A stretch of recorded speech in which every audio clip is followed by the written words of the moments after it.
கன்னியாகுமரி மாவட்டத்தில் வடகிழக்கு பருவமழை காரணமாக பேச்சிப்பாறை அணையிலிருந்து உபரிநீர் திறக்கப்பட்டுள்ளதால் குழித்துறை தாமிரபரணி ஆற்றில் ஏற்பட்ட வெள்ளப்பெருக்கு தற்போது அதிகரித்திருக்கிறது. அதன் ட்ரோன் காட்சிகள் வெளியாகியுள்ள நிலையில் கூடுதல் தகவல்களை செய்தியாளர் சஜய்குமாரிடம் கேட்கலாம்.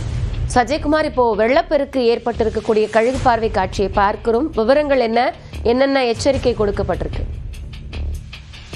காயத்ரி, குமரி மாவட்டத்தில் தொடர்ந்து பெய்து வந்த வடகிழக்கு பருவமழை காரணமாக பேச்சிப்பாறை அணையில் இருந்து உபரிநீர் திறக்கப்பட்டதை தொடர்ந்து குழித்துறை தாமிரபரணி ஆறு, பரளியாறு போன்ற ஆறுகளின் அருகாமையில் உள்ள மக்களுக்கு வெள்ள அபாய எச்சரிக்கை விடுக்கப்பட்டுள்ள நிலையில் அந்த குழித்துறை தாமிரபரணி ஆற்றில் தண்ணீர் கரைபுரண்டோடும் அழகிய கழுகு பார்வை காட்சி நாம் பிரத்யேகமாக பதிவு செய்த காட்சிகள் தான் நாம் பார்த்து கொண்டிருக்கிறது. அதாவது வடகிழக்கு பருவமழை காரணமாக அணைகளுக்கு நீர்வரத்து அதிகரித்ததை தொடர்ந்து 48 அடி கொள்ளளவு கொண்ட பேச்சிப்பாறை அணையிலிருந்து இன்று காலை முதல் 2000 கன அடியாக உபரிநீரானது திறந்து விடப்பட்டது அதிகரித்துள்ளது.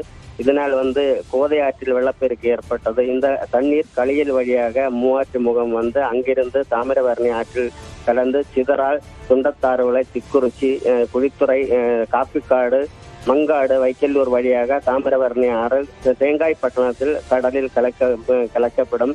இந்த தேங்காய்பட்டணம் ஆற்றில் தாமிரபரணி ஆறு கலக்கக்கூடிய அந்த அழகிய கழுகு பார்வை காட்சி தற்போது நாம் பிரத்யேகமாக பதிவு செய்யப்பட்டிருக்கிறது. அதன் காட்சிகள் தான் தற்போது பார்த்து கொண்டிருக்கிறோம். இந்த கரை புரண்டு ஓடுவதால் இந்த ஆற்றின் கரையோர மக்களுக்கு, அதாவது குழித்துறை, திக்குறிச்சி, மங்காடு, வைக்கல்லூர் போன்ற பகுதிகளுக்கு உள்ள ஆற்றின் கரையோர வசிக்கும் மக்களுக்கு மாவட்ட நிர்வாகமானது வெள்ள அபாய எச்சரிக்கையும் விடுக்கப்பட்டிருக்கிறது.